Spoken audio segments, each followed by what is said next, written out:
All right, in this video, I'm going to be going over what we worked on yesterday with Tulsa. In this video, I went over charging markers in the beginning. I wanted to see what kind of energy he was bringing to the game when it comes to using treats, and this is high value treats. I wanted to see what kind of energy he brought. So I started off with marking behavior to see how he moved with the food, with luring. Eventually, farther into the video, you'll see that I slow it down, I reduce my movements, and I do that because I notice that he has zero engagement in the person giving him the food, and all of the engagement in the food itself. All right, so let's go ahead and watch this and go over what's going on in the video.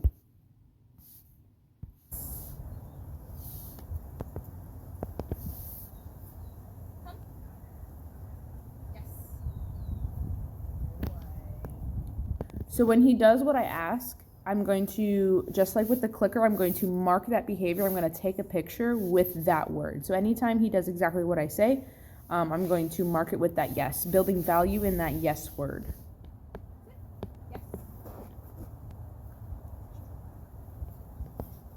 And yes means you have done the command correctly. Come and get your reward for the work that you just put in. It's always a release out of a command.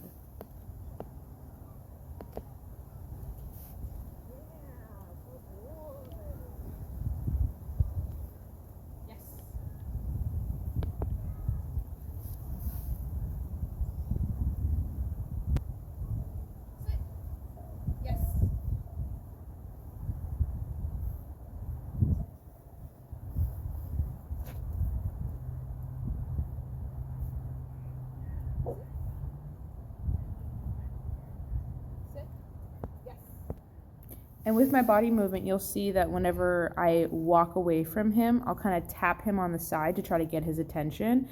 And I'm upping my energy to try to seem more enthusiastic, to show him that, hey, this is super fun. Let's hang out. Let's do something fun together.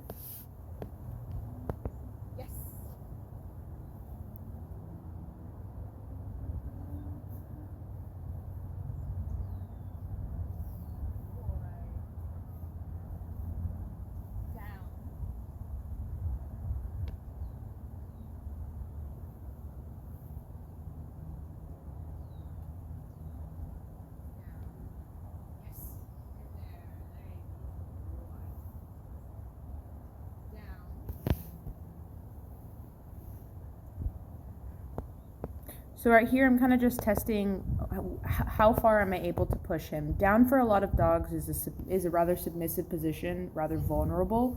So I don't always force the dog into a down. I want to see if they will voluntarily do it for me. So here, he got distracted, and so I'm allowing him to make that choice to look, but when you look back at me, you get a reward for looking back at me. This is the beginning of me realizing that his engagement is not there in the handler.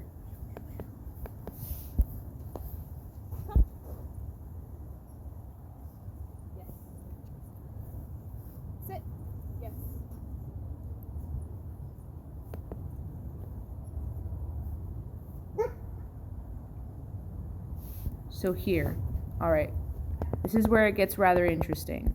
Okay, so you're gonna see him look around, look at any kind of sound he can see, but if you watch, his eyes never leave the treat in my hand. Okay, so moment his eyes glance at me, I'm going to mark it with the yes and give him the treat that he wants. And I'm going to be enticing him. I'm going to be wiggling it in his face. I'm going to be trying to get him to stay engaged with me, but try to test how, try to figure out, use his brain. How do I get this reward? What do I have to do in order to get this? Here I'm getting down more on his level. Maybe this will help him. Maybe it'll bring his eyes up a little bit. And he doesn't get that reward. He gets to work at it as much as he wants, but he's not getting that reward.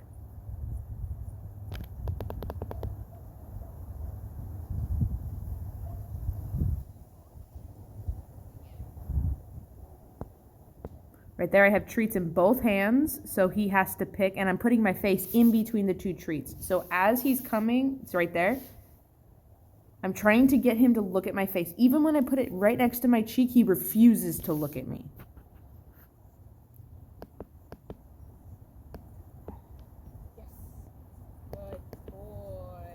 And at this point, they're partial glances. His eyes are gliding over my face, but I want to reward anything. Success of approximation. I want to reward the closer he gets to it.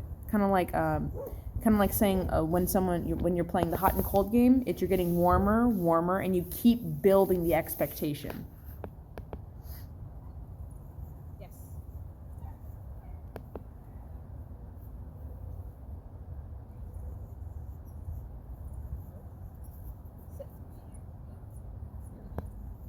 So right there, I use my body, I use my knee to keep him from coming into my bubble.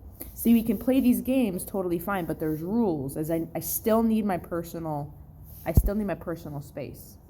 And he was coming up behind me to try to find those treats, because he knows the treats are coming from behind me.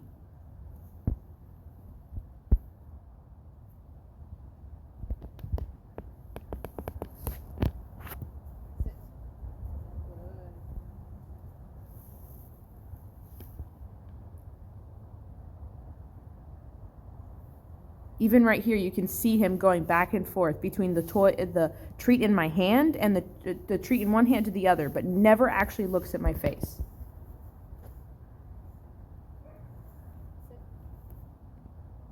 And this is very important, is I need the dog to acknowledge that the human is the reinforcement, not necessarily what the human is giving you. The human is the reinforcer. I'm building that relationship. And he may not be interested in building this relationship with me. He may be a 1 or 2 person dog, and I haven't spent that much time with him, which is totally fine, which is where this is a big thing for a handler to do with their dog.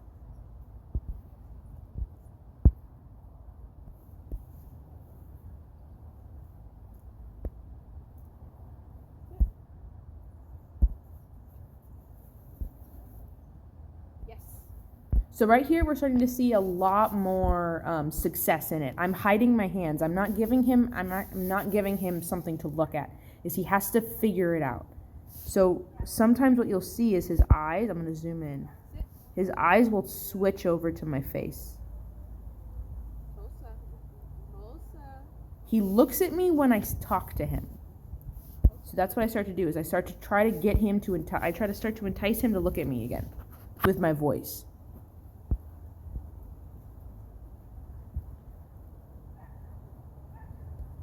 And I know it looks like I'm looking at him with a bad face, but my face is just relaxed in this moment. All right, so that's the end of the video. This is what I want you to be doing at home. Whenever you're going to give him something, I want you to try to start rewarding him I want to start marking that behavior with the yes. So for example, if you're playing ball with him and you tell him to sit and he sits, I want you to say yes the moment his butt hits the ground and throw that ball. Because I want to bring more reinforcement to that yes word. And when you're doing calm things, like if you're feeding him, or I know it's bad, but if you're ever going to give him table scraps and he's sitting there begging at the kitchen counter, which most dogs do, if you make the condition to look at you, it will become more reinforcing, and it will become something I just get rewarded for this. And then if he enjoys being pet by you, that can then turn into something positive. But with him, because of his breed, I just want to take it slow, and this is a relationship based thing. So we're going to want to start working on this whenever we can. And that's your homework for this.